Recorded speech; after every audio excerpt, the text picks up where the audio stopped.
All right, let's really dig into this, because a moment where Senator John Kennedy grills former acting Attorney General Sally Yates and basically leaves her speechless is one of those clips that keeps circulating for a reason.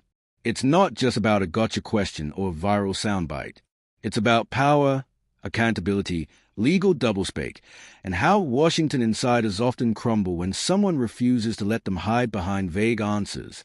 So let's break it all down, slowly, conversationally, and without pretending this was just some routine Senate hearing. Because it absolutely wasn't. Setting the scene, why this moment mattered. First, some context. Sally Yates wasn't just any witness. She was a former acting attorney general under President Obama, and later became a hero to many on the political left after she refused to enforce President Trump's early travel ban, and was subsequently fired. To her supporters, Yates represented principle. To her critics, she represented bureaucratic overreach, an unelected official deciding she knew better than the president. So when she appeared before Congress, this wasn't a friendly chat. This was a political and legal reckoning. Enter Senator John Kennedy of Louisiana. Now, Kennedy has a reputation. He doesn't grandstand like some senators. He doesn't yell. He doesn't ramble. He does something far more dangerous to witnesses. Kennedy's style, folksy, calm, and ruthless. One of the biggest mistakes witnesses make with John Kennedy is underestimating him. He has that southern, almost laid-back way of talking. He sounds like your uncle explaining football at Thanksgiving. But behind that tone is a razor-sharp legal mind and a deep understanding of how Washington works. Kennedy doesn't overwhelm you with complex hypotheticals. He doesn't shout. He doesn't insult. Instead, he keeps circling back to the same point, over and over, until the witness either answers or exposes himself by refusing to. And Sally Yates walked right into that trap. The core issue, who actually decides what the law is? At the heart of Kennedy's grilling was one deceptively simple question. Who decides what the law is? Is it the president, the courts, or unelected DOJ officials like Sally Yates? This is where things start to unravel. Yates tried to argue that she wasn't defying the president. She was following the law in her interpretation of what was right. And Kennedy wasn't having it. He kept pushing her to clarify. Did she believe she had the authority to overrule the president's lawful order? Was her personal legal opinion enough to block enforcement? And if so, where does that authority come from?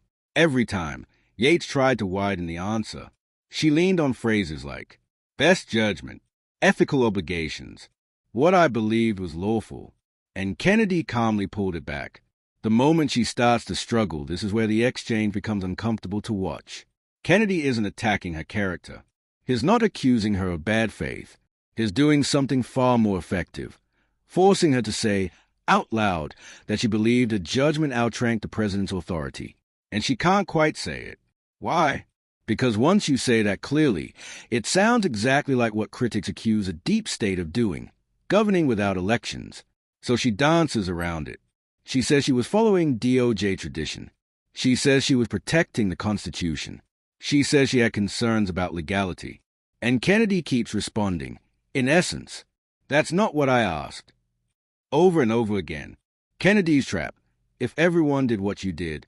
One of the most effective parts of the grilling is when Kennedy essentially asks, what if everyone in government acted the way you did? What if a future AG refuses to enforce a law they personally dislike? A federal official decides their moral judgment outweighs elected authority? Bureaucrats start choosing which laws feel right to enforce? Yates has no good answer to this, because the logical conclusion is chaos. You don't have a system of laws anymore. You have a system of opinions. And that's a point Kennedy is making, without ever raising his voice. The speechless moment. Silence is everything. There's a specific beat in this exchange that keeps getting clipped and replayed online. Kennedy asks a direct question. Yates starts to answer, then stops. She hesitates. She circles. And eventually, there's nothing left to say. That pause is brutal. Not because she's unintelligent. She's clearly not. Not because she's uninformed. She knows the law inside and out. But because she realizes that any honest answer either contradicts herself or confirms Kennedy's criticism. That's when you see it on her face. She knows she's boxed in. And Kennedy just waits. No interruption. No rescue. Just silence. In political hearings, silence is deadly. Why this exchange resonated with so many people, this clip didn't go viral just because conservatives liked it. It resonated because it touched on something deeper that frustrates people across the political spectrum.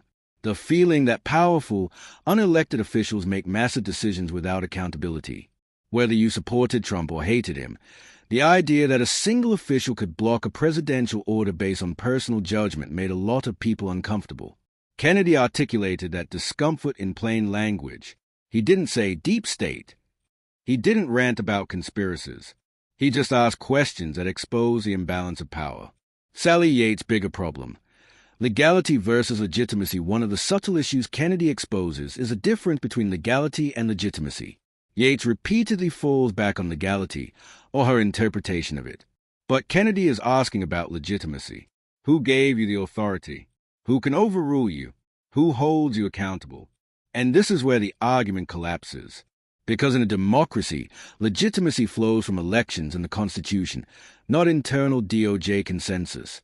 Yates never quite bridges that gap. This wasn't about Trump, even though people think it was. Here's the thing a lot of people miss.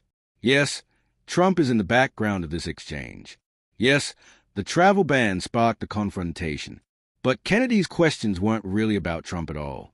They were about separation of powers, bureaucratic authority, the limits of personal discretion in government. That's why this clip still gets shared years later. It's timeless.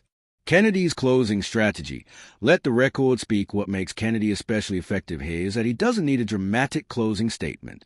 He lets Yates' answers and non-answers speak for themselves. By the end of the exchange, the audience understands. She believed she was acting ethically, but she struggled to justify her authority, and she couldn't clearly explain why her judgment should override the president's. Kennedy doesn't say. This grilling wasn't about humiliating Sally Yates. It was about exposing a structural tension in modern government. Powerful agencies, weak accountability, vague lines of authority. And Kennedy showed how dangerous that can be, not through outrage, but through clarity. That's why the moment feels so uncomfortable. That's why Yates looks speechless. And that's why people still talk about it. Let me know what you think about this video in the comment section. If you enjoyed it, don't forget to hit that like button, subscribe, and turn on the notification bell so you don't miss any of my future uploads. I'd love to hear your thoughts in the comments. Let me know what you think or what you want to see next.